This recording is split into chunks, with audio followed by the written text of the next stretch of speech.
We're really fortunate today to have Dr. Ellen Kirschman with us. She's been a public safety professional psychologist for 30 years.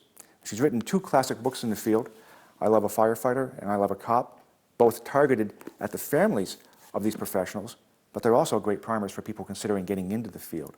And Ellen, you've done so much else and you've worked with so many agencies, I can't even remember it all. Why don't you just tell us a little bit more about your background? Okay. Well, the first thing that I like people to know is that I am not married to a cop or to a firefighter. I wouldn't consider doing either. That's been my profession. I'm married to a remodeling contractor, and nobody wants to read books about a remodeling contractor. I wrote those books because I could see professionally that families didn't have enough information, that they were married into this job and it was going to affect their entire lifestyle. And there's a lot of ways in which cops and firefighters don't talk to their families about what goes on at work. So I wrote these books in order to better inform the families, because forewarned is forearmed. I should say I know that personally because my brother was a volunteer firefighter for a number of years, and he never talked about the job either. I've also done a lot of work. I've been training peer support teams in both fire departments and police departments and for the Drug Enforcement Administration. And currently I spend almost all of my time going around the country and around the world, actually, giving workshops to cops and firefighters about how to take care of themselves psychologically so that they have a long shelf life in these professions. And then I do workshops for couples, firefighters and their families, and police officers and their families, so that we can help them strengthen the resilience they already have in their family so that the job doesn't damage their family lives. And then I also work with clinicians who are working with these first responder populations as well. And the last thing I think I want to mention is my volunteer work. I spend about a month or more a year volunteering at a place called the West Coast Post-Trauma Retreat, which is a retreat for emergency workers, cops, firefighters, dispatchers, sometimes some military people who are suffering with post-traumatic stress disorder. And also we have a section, a retreat for spouses of people who are in the emergency services. It's a place for them to come and to heal from their post-traumatic stress disorder. How is the death of a police officer or a firefighter different for the family than the death of someone who's not a police officer or a firefighter is to their family? Well, I think there are a lot of things that are different when a firefighter or a police officer dies in the line of duty as compared to the general population. And one of them, of course, is the enormous pageantry of the funeral and the great media attention, and the fact that there'll be fire trucks on every overpass and hundreds, if not thousands, of people showing up at the funeral. It becomes a public event, which is sometimes very helpful and supportive to the family, and sometimes is absolutely overwhelmed. And I think that many people who've lost somebody in the line of duty remember those days in a daze that's very hard to take it all in. It's so overwhelming in scale. And that's something that the general public, that you and I don't have to deal with. I'm not sure that there's any way to prepare for this, but I certainly would hope that departments would include and offer the family the opportunity to be part of that kind of planning, which is a very difficult thing to do when you are in the middle of acutely grieving for someone that you've just lost, and you may still be numb and you still may be in shock. But the family's wishes should be number one in terms of the considerations. And I think that, I don't know how people can prepare for that, except that they know perhaps that it's coming and that there are so many people grieving this loss. And it's also a statement to the public as well, that they have to share their very private grief in such a public way. Because sharing this private loss in such a public way is is very challenging. And in my experience, having dealt with this many more times than I wanted to, I think it is different for every single family. And almost everything I'm going to say to you today, one has to take into consideration that all people are different. Some people really feel totally supportive. I had someone tell me that the emails, the hundreds of emails that she received over the phone, was like a soft rain falling on her. It felt very, very comforting. And other people feel as though that after the publicity's gone, after the intense interest and support at the beginning, they feel as though they have just been abandoned if there is nothing, no follow-up and no continuation. Now, we also have to remember that most people have their own natural support system, their own real families, not work families, and are not as dependent upon the work family for support. So in each case, it would depend on the kind of natural support that grieving family has as to how they'll react to the loss of all the publicity when it turns someplace else, as it always will. On the one hand, the loss of a loved one is a human experience. We will all have it in our lives, unfortunately. We will all lose somebody that we love, and ultimately we will grow old and lose our own lives. So I find that in working with the emergency response professions, there is something we call the fallacy of uniqueness. We are different from other people, but at the same time there's a kind of a dilemma because we're also the same as everyone else. So all I know to say is that both things are true, that the pain and the ache and the loss and the difficulty in losing somebody that you love will be the same for all human beings, will be a shared kind of experience. And yet there are certain things about being in the emergency response profession that are unique. And one of those, of course, is the massive publicity, the pageantry around the funerals. If there is, if an officer is murdered and there is a trial that takes a long time afterwards, that's different, that kind of ongoing and continuity of that. Same thing if there is a terrible tragic accident like we saw when that furniture store collapsed on the firefighters, or September 11th, since we've just only recently passed the anniversary of that date. That is very different from somebody who dies not in the midst of an enormous incident in which there may be blame and fault and constant investigation and trying to figure out what happened. That makes things, anything that brings media attention, of course, makes it more challenging and difficult. From a practical point of view, what can families do to prepare for the loss of their firefighter or police officer or EMT spouse? One of the things that I have found is that because most emergency responders are relatively young people, they don't want to consider the fact that they might get hurt or killed in the line of duty. And it's kind of difficult to consider that and actually start to prepare for it. But there are definitely things that would make the unlikely possibility, and I'd like to stress unlikely possibility, that a person would be killed in the line of duty, will make it easier if it happened if certain things have already been handled, such as having a will, such as having a personal information form about what your requests would be should you be killed in the line of duty. For example, if there's somebody that you would prefer to make the notification to your family and you don't want it to automatically revert to your supervisor, but you want it to be your best friend, then you have to have that written down. If you prefer to be cremated and not buried, you have to have that written down. If you need to make sure everybody in your family knows where all of the important papers are, where the money is, what the bank account numbers are, all of those kinds of detailed information is very important. Where your kids go to school, Who should pick your kids up from school? Who should notify your kids?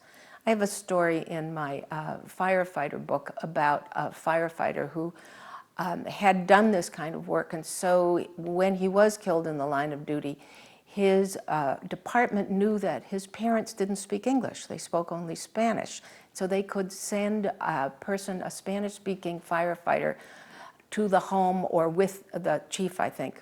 No, the chief didn't make the notification, but they sent somebody Spanish-speaking to the home. And they also brought along a paramedic because they knew that this firefighter's father had a serious heart condition. Those are the kind of things that can really make a very, very difficult time a little easier. When a public safety professional dies, oftentimes they're eligible for certain kinds of benefits that normal people wouldn't be. And there are some resources available to help them with that, aren't there? Ralph, firefighters and police officers are normal people. What is different is that if you're selling insurance or you are working in a grocery, you won't have the kind of national support or benefits that will accrue to the first responders.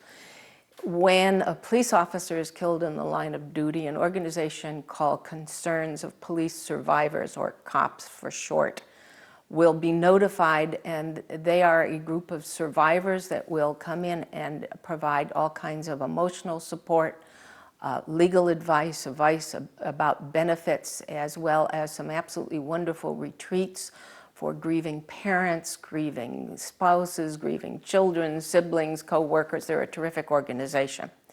When a firefighter or paramedic is killed in the line of duty, the organization called the National Fallen Firefighters Foundation will also provide those same kind of support services and information, both about the emotional aspects of grieving and some of the practical things about money and entitlements. When a child loses a public safety professional parent, how is it different for them compared to other children losing, a parent not in those professions? It's very important when you are an emergency responder to have some direct conversation with your children, because they get some terribly inaccurate information off the television and from other kids in the schoolyard who will be saying, oh, your mom's a cop? Well, she's going to get killed because all cops get killed. So I think it's important to keep your kids informed, as much detail as they can handle at the age that they're at. And I would emphasize the fact that officers and firefighters and medics get trained very well. They do safety training. If you can bring them down and show them the kind of training that they have available so that they're not frightened. Little children want to know that if something happened to mom or dad on the job, they want to know that they're going to go to Aunt Susie's house. They can bring their pajamas and their teddy bear. They need that kind of information about their own comfort and their own safety. Older children, of course, can take a more adult discussion of the relative risks, which again I would emphasize are probably less than most people think that they are. So that the kids need to have an accurate point of view. They also need to know how to deal with those kinds of tales that happen in the schoolyard too. Maybe you could rehearse something with them about what to say when a kid says, oh, your dad's going to get killed.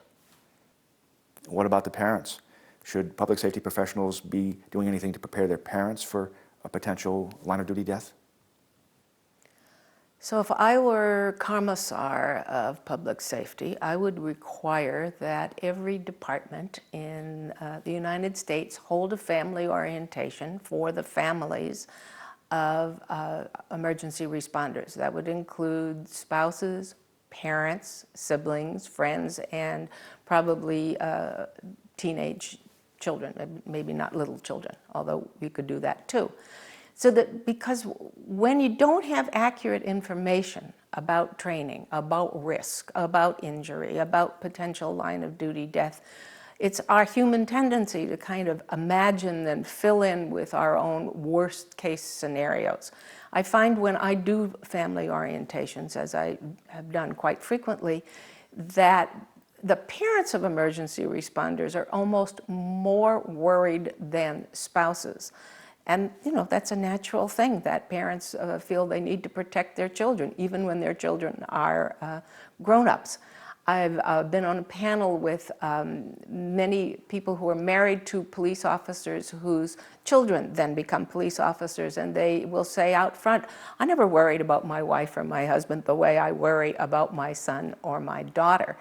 So it's a different, parents carry that kind of responsibility, and I think all members of the family are helped by having information, by coming in, sitting in a patrol car, going on a ride along, watching fire ground training, watching a live burn, whatever they can learn that's accurate and substantial is going to help them with wild imaginations and worst case scenarios that may keep them up at night. Ellen, tell us a little bit about the grieving process in general after a loved one dies. Well, again, with the caveat that every family is unique and everyone will be different, I think it depends upon the circumstances of the line of duty death.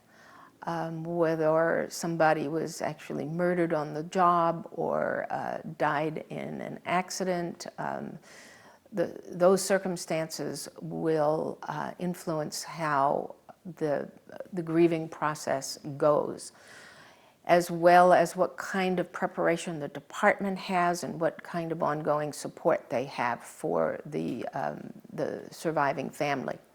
But in general, grieving is just like being on a roller coaster. Alternating phases of feeling angry at God, angry at the department, angry at the person who died for abandoning you, angry at yourself for not having said goodbye to that person that morning, or I had a child tell me once that they always prayed for Daddy in the morning and they forgot to ask their guardian angel, and then then they felt terribly guilty.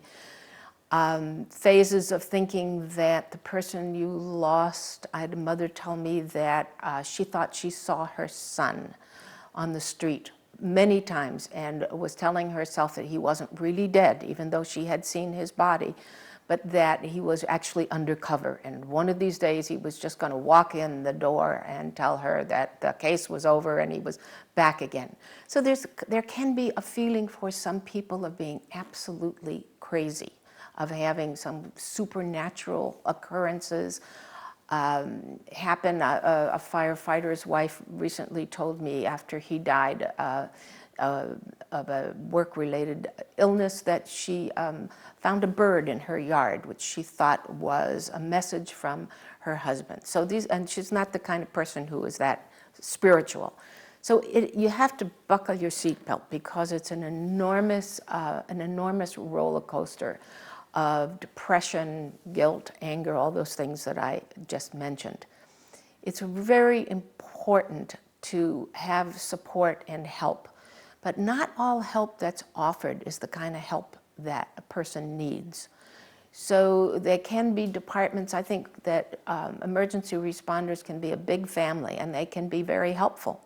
Sometimes they can be too helpful. They don't give you enough privacy. They don't give you enough space. All they want to do is talk about the person who died and not about the survivor's concerns. Or they're going to come and take your children to their little league game every single week, and they've overpromised something out of their own concern initially, and they can't follow through, and then you feel angry and upset. Or they do follow through all the time. So, I mean, I've seen a variety of things happen to families. It's just important to know that there is this roller coaster and your feelings will change almost moment to moment, and the best you can do is try to get through the day one thing at a time, one day at a time. If I'm a colleague or a supervisor of someone that's been killed in the line of duty, what can I do, or what have you seen done to make it worse for the family, either out of ignorance or perhaps even good intentions? That's a great question. Emergency responders are action-oriented people and problem solvers. So they want to get in there and do something. And though I think what can be damaging to a family is to not consult with the family about what they want done, but to just get in there and start, oh, this is probably a silly example, repapering the bathroom, painting the house, mowing the lawn, doing something with the surviving children without having checked with the surviving parent to see if that's what they want done. Making funeral arrangements that without consulting the family. Now, certainly there are times when families are so distraught they cannot make any decisions. At that time, then you have to ask, is it all right if I make this decision for you? Let me do that and then check back with you again. But I think the most damaging thing you can do out of the best intentions is to take over. Another way that I have seen departments inadvertently cause problems for families is when the question comes up about viewing a body. And a person may have, as they've died in the line of duty, their bodies may be burned, mutilated in some way. That's pretty awful. And so the department will say, look, we don't think you should see the body, or there's been a plane crash and the body's really destroyed. That's done out of the best of intentions, but what we do know is that some families really want to see the body. They want to sit with the body in whatever shape it's in. They want a private moment to say goodbye, and if they're not permitted to do that, it's an ache that never goes away. It feels so unfinished. And sometimes viewing the body really helps bring home the reality that this person is in fact truly dead and gone. So I think the decision has to rest with the family. Now, there are a couple of things one can do to sort of ease that, or rather prepare the family. You can, of course, explain the state in which the body is in. You can cover parts of the body that are mutilated, or I've heard some people even will take a photograph of the body and show it to the family first, asking them if they want to make that decision, because it's miniaturized then in a photo. But I truly believe, as awful as the body may be, it is really important that that decision be left with the family. I mean, think of how powerless a family feels having lost somebody in the line of duty. To further take away the control they have over their lives, and they feel they've been totally out of control, is really not the right thing to do. Oftentimes, a public safety professional's death is captured either on news film or dash cam or something. And that's going to be all over the TV and the internet for days, if not years. What advice would you give to the family about dealing with that, and especially if there are children involved? I remember walking into the home of an officer who had been shot a few days before Christmas, and there was the Christmas tree and all the presents under the Christmas tree and all the family who had arrived to celebrate the holiday together. And the children were watching the news about their father's death, at which point the defense attorney for the suspect who shot this officer was claiming police brutality and setting up obviously his defense for the person who shot and killed this officer. And it was very important for us to talk with the family about monitoring this child's television watching, and also for his father's colleagues to come in there and talk to him about what was going on, how this was a strategy and a ploy, and what his father really did, because this was definitely not a case of police brutality. So when something gets that much publicity, the children's television viewing, what they hear at school, needs to be monitored and discussed with some adults who are responsible and connected to this child. There was another child whose father had killed several people. His father was a police officer and had killed someone who had shot 2 other officers. And this was a teenage boy, and he said he went to school and his teachers were actually saying that his father should be sent to jail for killing the man who killed his 2 coworkers. This was a terrible thing, and no one expected that their teacher would be saying such things. So again, the parents had to intervene for the child and help the child prepare for and know what to do, or else find a safe haven in school, maybe the nurse's office or the principal's office, where they can get away from kids who can be, as you know, terribly cruel at times.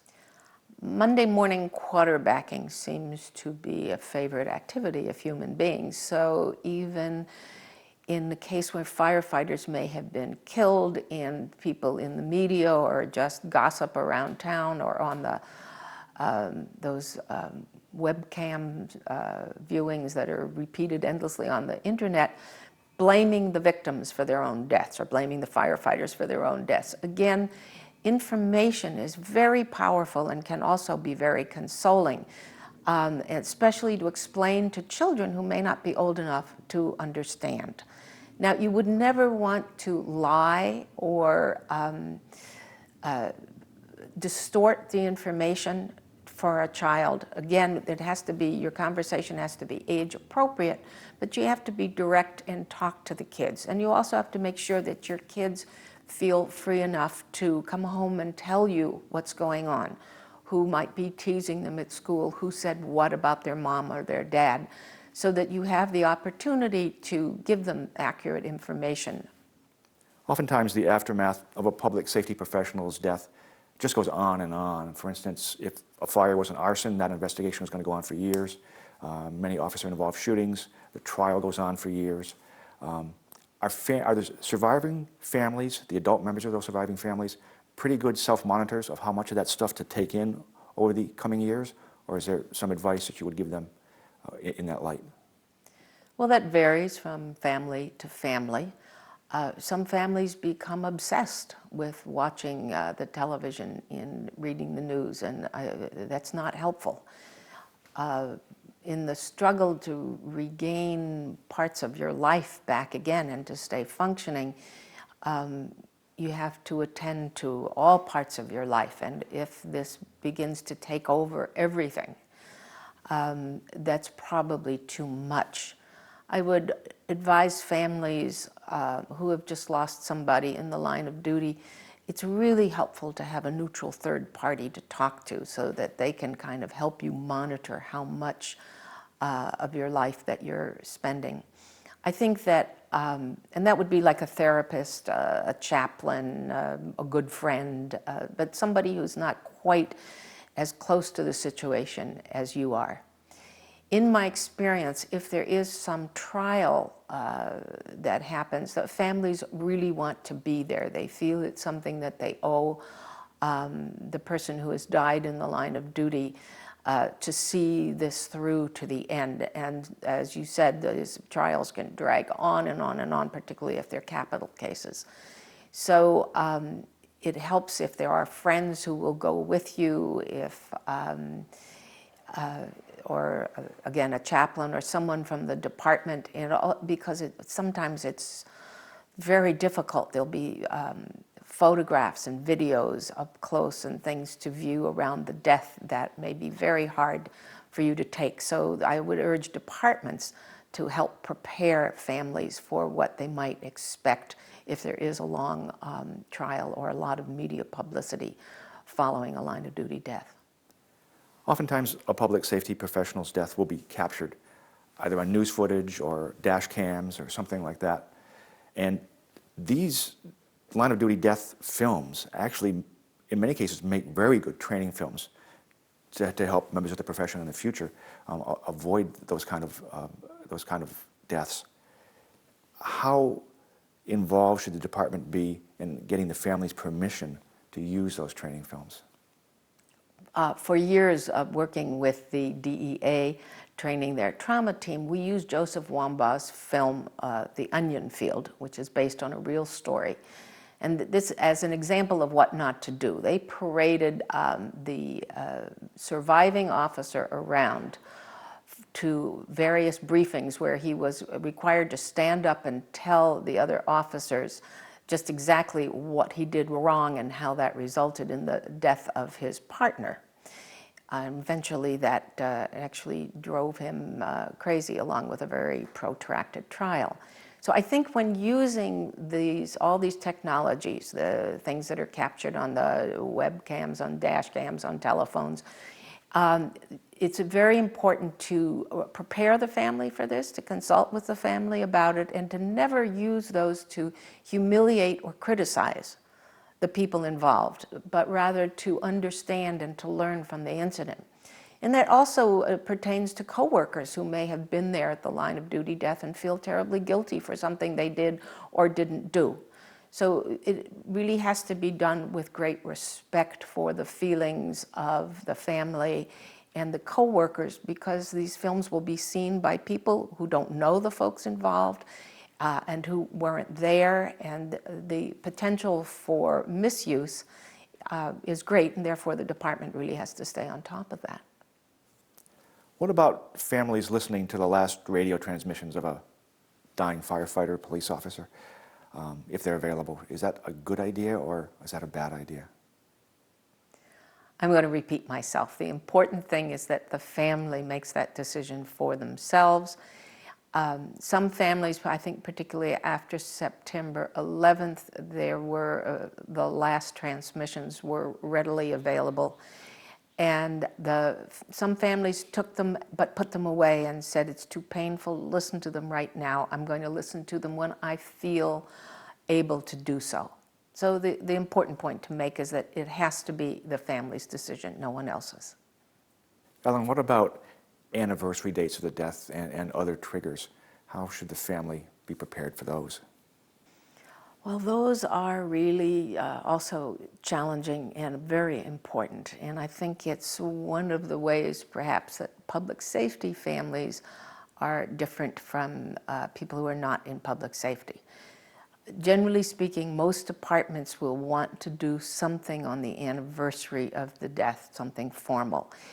Again, the family should always be invited to come and perhaps even consulted about what to do on those anniversaries. In particular, I think the first anniversary is most difficult for people, although for some it stays difficult for several years. In terms of triggers, by triggers I mean things that remind you of what happened. There'll be lots of triggers. They will be holidays, there'll be birthdays, there'll be the sound of a siren, there'll be the presence of someone from the department, there'll be another shooting or another wildland fire or another helicopter crash. And because public safety people are so identified with the profession and their families are identified and they're identified with each other, all of these can serve to stir up feelings and emotions. If your family lives in the same town where the line of duty death happens, every time you drive by that spot is another trigger. I think that families need to be prepared for this, and that's where some counseling, some grief counseling really helps, because the idea of how to deal with triggers and how to expect them and how to control your responses, or at least minimize them to the degree to which it's possible, will come from a little bit of professional guidance. But they happen a great deal for people in public safety. How long does the grieving process take? I mean, how long are families going to be in a great deal of pain for after their loved one dies? There's an old story about a photographer who took a picture of Abraham Lincoln, was asked, how long are Abraham Lincoln's legs? And the photographer answered, they're long enough to reach the ground. And I think that's a good model for grieving. Every family is different. There are really no timetables for that, and this is important for families to understand, because the people surrounding you may want you to get better in a hurry because your pain is unbearable to them. So it's really important for you to cry when you have to, grieve when you have to, not to put up a brave front, not to try to cover up how you're feeling. General ballpark, and this is, take it with a grain of salt, a loss of a spouse anywhere from 1 to 3 years before you feel like you have recovered from this. Loss of a child, maybe never. You live with that hole in your heart forever. But you learn to live with it so that the grief is not taken over every aspect of your life. You're able to work, you're able to relate to other people, you're able to be social and maybe have some fun, but you never lose that hole in your heart from the loss of a child. And so these are very long and protracted, this kind of grief, especially when it's unexpected and blindsided. If someone is ill and has a long illness, you are somewhat prepared for their loss. But these sudden deaths are very tragic and very hard to adjust to in a hurry, for sure. I think that families, grieving families, should try to aim for what we call a new normal. Nothing will be the same again. It's impossible to try to make your life the way it was before, make everything all right for your children, have the birthday parties, be very happy. You have to begin to develop a new lifestyle, almost a new normal, ways in which you can function and progress with the grief, which becomes a kind of companion who at times is front and center stage and at other times is in the background. Particularly for people who are young when they have lost somebody, when they've lost a spouse, because we expect to have that happen to us when we're older, but when you have lost a spouse who may be in their 20s, 30s, or 40s, things are different. I would advise the young people to find some kind of a support group for young people, because you don't want to be the 26-year-old widow who's sitting in a room full of 75 and 85-year-old other women. And the question of when do you move on and how do you move on and what is it like to, as you recover from grief, that you feel like you've lost the memory of that person, or you can't remember what they felt like anymore, what they looked like, what they smelled like. That in itself is a secondary loss. I believe for many people that will come back again. But there is that kind of temporary panic that people experience, like if I'm not grieving intensely, this is the way I stay close to the person that I have lost. I don't want to stop this grieving because I will lose them again. That's part of that roller coaster. I think that feeling will come and go for most people in waves. I think it's also important to mention, particularly for young people, that not to rush into another romance because you are so overwhelmed with loneliness or responsibility for raising children by yourself. I think that's important to take that in a very slow and cautious way.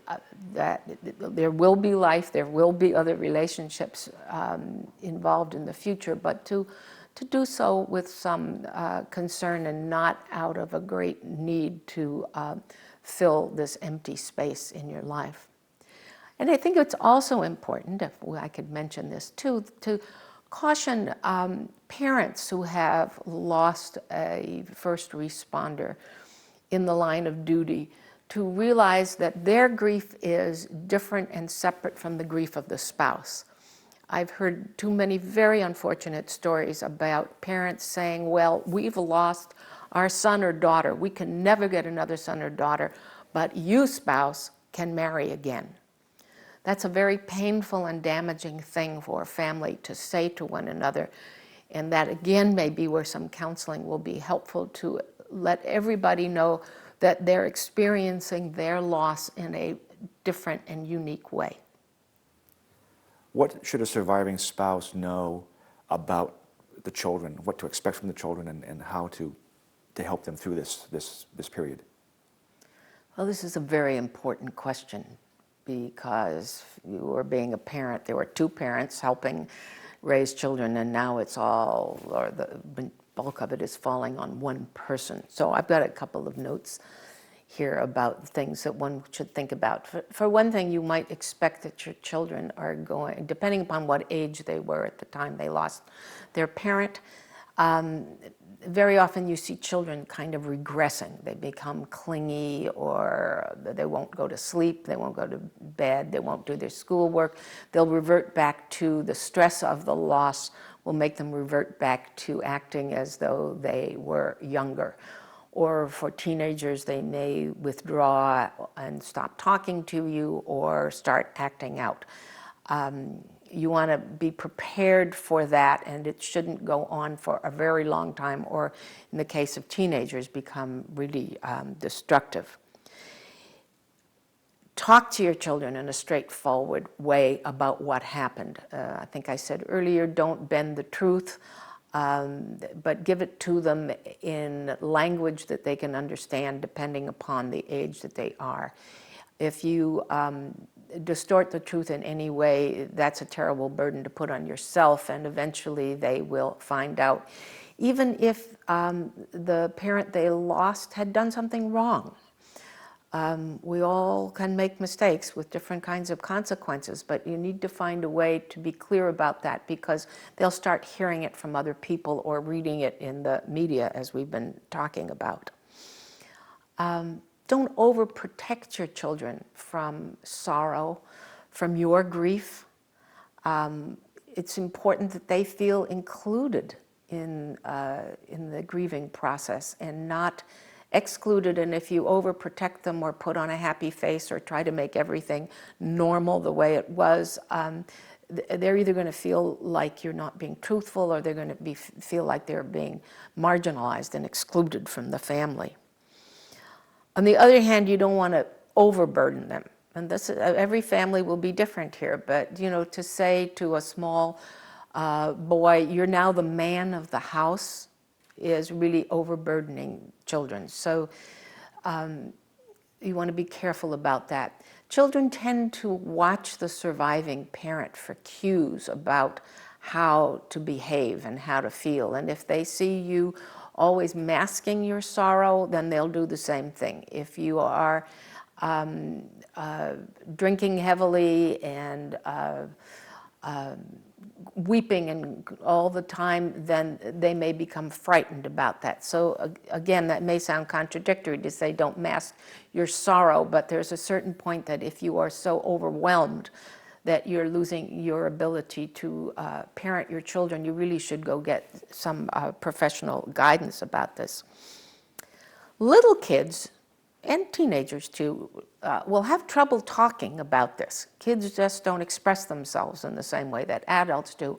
So writing a story about what happened to mom or dad, writing in a journal, this is good for the surviving spouse as well as the children, but using hand puppets, making drawings, whatever you can do, other options for ways to talk about their loss besides straight talking, because as I said, that's something that kids don't do about it. And when they get very quiet, I think it's important to ask them if they're thinking about mom or dad or what they're thinking about. This is not an easy thing to do. There are plenty of books and plenty of guidance out there on helping children cope with death. And I think that accept help as the parent and the surviving spouse. Accept help from books, from mental health professionals, from spiritual advisors, whomever, because it's a tough road to hoe. What about the issue of too much help? I mean, it works both ways. How do I know if I'm providing too much help to a surviving spouse of a colleague that died?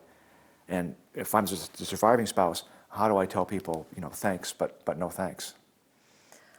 Never promise something that you can't deliver. When somebody dies, and you see the heartache that comes behind that as a human being, you want to reach out to that person and you want to do whatever you can to try to comfort them. And in so doing, sometimes people really promise things that they can't deliver. Like, I'll come over and cook dinner for you every Sunday night, or I will take Johnny to his baseball practice, or Susie to her ballet classes every week for the rest of my life. When you've got kids at home who need you, and there's only so much time in the day. And that's very harmful, to promise something that you can't deliver, because either you're going to hurt your own family, you're going to be resentful towards the surviving family, or you're simply going to fail to show up, and that will be damaging too. So it's a lot better to promise less and to ask people, what can I do? What do you need?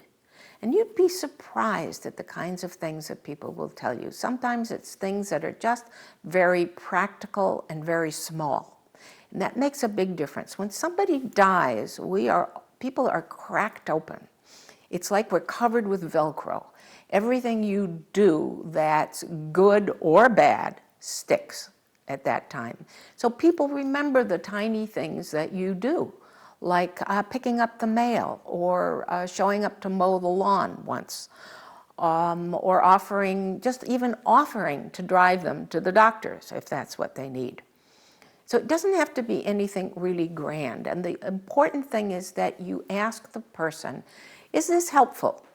Would you like me to do this? As opposed to swarming in and taking over. Remember, as I said before, these are people who feel like their whole life is suddenly out of control. All their plans, all their future, everything's different. Now, if you are the surviving spouse, to the degree to which you are able, you have to be direct with people. And you have to begin to figure out what it is that you need, how you can ask for it, and you have to begin to accept help. People who are married to first responders are similar to first responders themselves. Self-sufficient, capable, used to dealing with things on their own. Accepting help may not be an easy thing to do, particularly if the surviving person is a man. So it's important for you to be able to figure out what it is that you need and ask people for it. And if what you need is for them to stop calling you every day, then you need to tell them that. I appreciate your concern, but you don't have to call me every day. I'll call you, or call me once a month. And that kind of directness not only is helpful to the survivor, but it's also helpful to the people who are trying to figure out how they can help. Because first responders are first responders because they want to make a difference in people's lives. And so helping makes them feel better too. So sometimes they'll need some specific direction. But your basic and bottom line is never promise something that you can't deliver or won't be able to deliver without hurting your own life or feeling resentful. Ellen, everything you've said so far is pretty much targeted at intact or happy families, but what about families where the person's died and left and the situation at home wasn't that happy? Or perhaps there were multiple families involved. There was a divorce in the background or something like that. In a country in which 50% of almost all marriages, regardless of your occupation, end in divorce, we would have to expect that there will be these compound families and step families and complicated relationships. I think the important thing is to try to avoid conflict between the people involved, and to have respect for the fact that everybody will be grieving differently. And sometimes it will require, again, a neutral third party, a mental health professional, to come in and help the family, because these issues can get very complex and sometimes contentious, depending upon what the relationship was like in the family before the death. in a marriage that was either on the rocks or an unhappy marriage, and a person is killed in the line of duty, while we might presume that that would hurt less than the loss of someone that you were happily married to, I think some research would tell us that, in fact, that gets even more complicated, that there's more guilt, more responsibility, more internal conflict about things that were not resolved between the two married people, that were the hurtful things that were said, and there was no opportunity to make up for those. The fact that now that this person you were resentful for and felt like you didn't get enough from, now they're gone and you'll never get it. There's a whole lot of other kinds of grief that come up for families. I think it's just important for the department, for coworkers, for friends, for mental health professionals not to assume beforehand that everything was fine and happy in any specific family. It really requires some learning who this family is and what the state of the relationship was at the time of death. And of course, if somebody dies, right, even in a happy family, when somebody dies on the day you just had this stupid fight over something, that's going to really leave people with a great tarnish of guilt, and they're probably going to need some outside assistance to unravel those feelings, because all families fight. That's universal, and it wasn't that fight that killed the person, but sometimes the surviving people have a hard time separating that. Ellen, thanks so much. I know this will be a big help to a lot of public safety professionals and their families. You're very welcome. I appreciate being asked here. It's a very difficult and painful subject to talk about, and I always tell police families and firefighter families that I hope they take as good care of themselves as they do the rest of us. Thanks. You're welcome.